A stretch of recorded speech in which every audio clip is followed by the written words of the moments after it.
Edgelords and the Ancapistan phenomenon. In 2018, when I was a bit of a noob to the shitposting world, a then friend introduced me to a group, a large, active Facebook group called Ancapistan. He described it as an anti-SJW Facebook group, and this piqued my interest, so I joined. But I was booted soon after by some prankster admin, for kicks, I guess. Ancapistan was anti-SJW, maybe, but there is so much bigger a story to be told in regards to the group. And there's one term when discussing Ancapistan that's worth becoming familiar with. Edgelord. Edgelords could be described as the unsavory characters of the internet, congregating first on the website 4chan. Let's take a look at the word edgelord and what it means according to the Urban Dictionary.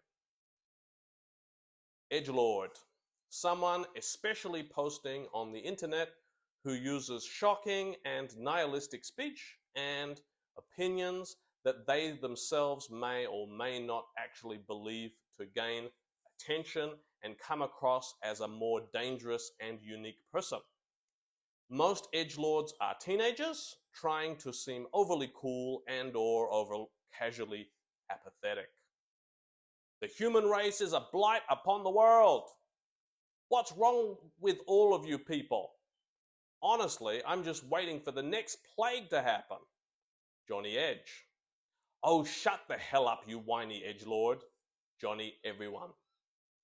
Now, 4chan has become famous in no small part because it gave rise to the prominent hacker group Anonymous. Ancapistan, this Facebook group, was similar to 4chan, sure, but it was also a bit different, and it started with a particular focus. Even though it was at its peak a large and very active group, Ancapistan has pretty much gone unnoticed by the mainstream, and people outside the group of seasoned shitposters who frequent it, a refuge for edgelords and antisocial types, described by some as a hive of scum and villainy, a place where adolescents and immature grown-ups wasted a lot of time. Nevertheless, it's my belief that Ancapistan requires an explanation, and that in putting a group like Ancapistan under the microscope, it can even reveal some of the more positive aspects of social media. And this positive aspect, this authentic experience, is very much connected to online debate, the focus of this channel. The original meaning of Ancapistan is, according to the Urban Dictionary, a hypothetical area of land and or water where the society is under a libertarian system of anarchy, known as anarcho-capitalism, which is used as a shorthand to ask theoretical questions of how society might function under anarcho-capitalism.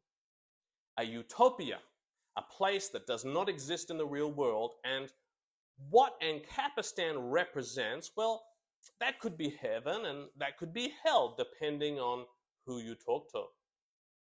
But according to lore, Ancapistan was set up as an ironic troll group.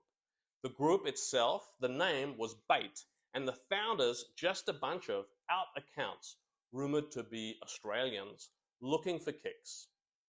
The hope was that genuine ANCAPs would join the group, and the modmen and people of a similar political persuasion could toy with them and mock them. I've seen these kinds of groups before. I once, by strange accidents of fate, found myself on a sham group called White Women Looking for Indian Men, which was described by one of the senior members as a troll group designed to mock sad Indian men. I guess that's some people's idea of fun.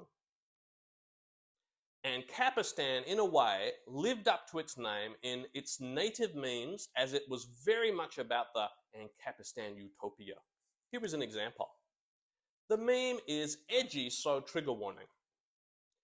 When you're driving along the private road you own and you see an acquaintance of yours, briefly step onto it without paying 2 bitcoins.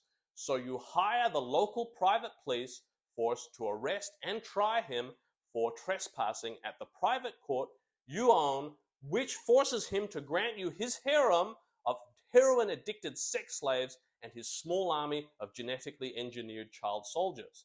But then he hires a private deep web assassin to kill you, thereby violating the non-aggression pact. So you send your new genetically engineered child soldiers to kill him, but then he detonates his privately owned thermonuclear bomb, killing virtually everyone in the area. When there are finally no child protection laws and child abuse drops 100% because there is no longer a formal definition of what counts as child abuse. Strong stuff. Edgy. So, according to these members, this vision of this theoretical land, this Ancapistan, is anything but ideal. This is ironic. This is satire of the angriest kind, a conjuring up of a cruel world, a dark fantasy, and as is so often the case, fantasies produce a reflection of reality. These Ancapistan memes and hypothetical situations would be produced, posted, and consumed and laughed at. So many of them, and riotous laughter. But as I've already discussed in the previous episode, the laugh react, well, that's anger react light. It was put forth that these memes were the vision that anarcho-capitalists actually wanted, and if given the opportunity, they may force onto the world. Well, the left-leaning members, of which most were, couldn't help but seethe with righteous indignation, and they became mentally prepared if they were to encounter an Ancap to well let them rip.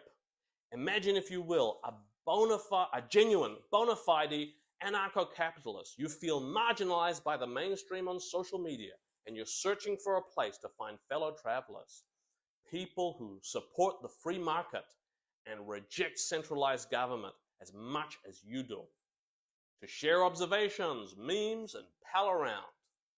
They find the original Ancapistan, this big, active group, and then they have hope that they've come home. When they find censure and ridicule at the hands of the very left-wing members of Ancapistan, well, that wasn't their expectation. But hey, this is Facebook groups, and drinking other people's tears for many is the beverage of choice. Ancapistan, however, was first and foremost a shitposting group, and what all shitposting groups share in common is irreverence and a gleeful thumbing up of one's nose to authority. Ancapistan attracted shitposters from the full ideological spectrum, and they clashed and engaged in fierce meme battles. They were at odds in so many ways, but they shared that one thing in common, that distrust of authority, and that was enough glue to maintain some coherence to the group. The group was a tug of war between ideological forces in which at one point right-wingers were dominant and another left-wingers were dominant, never a dull moment. And there was debate, but that debate was often simply lapping over hypothetical situations. Some of the posters created memes, and the memes were some of the most glorious bait, mocking the sensibilities of the far left members of the group. LARPing practiced as a fine art. 4chan was the ultimate edgelord site, it's true, but the contributors to that site were anonymous, so each poster was a random person, really. Because Ancapistan belonged to Facebook, each member had a recognizable identity. It could allow the cultivation of notable personalities on the group, and personalities did develop. And so we can see the emergence of characters like the ethnically Asian Hank Yu, unironically brandishing firearms in front of symbols of white supremacy.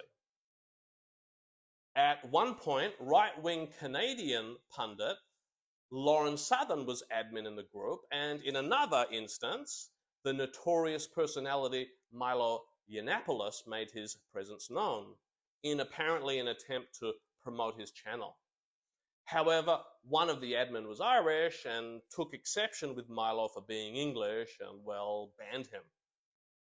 Legendary personalities like Emma Thole and her questionable hand gesture have become iconic. Getting ready to trigger some libtards, epic style, praise Keck.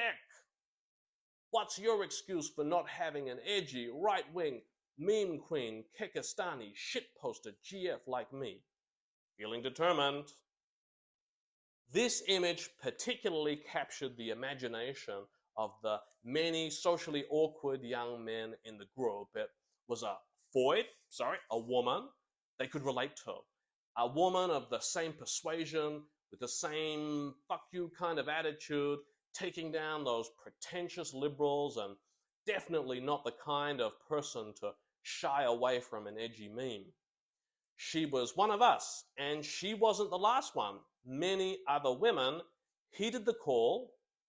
More women would join the group who professed to having a similar anti-establishment political persuasion as most of the male members. More women and more selfie threads and an adoration. Thought posting, a style of posting where women take selfies in provocative poses and describe themselves in sexualized situations. They are a very effective way to rack up responses, both positive and negative, both from males and females. But for a seasoned thought poster, any response is a good response.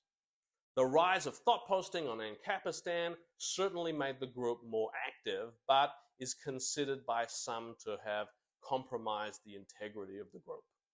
Memeing became less political and more generic, shitposty.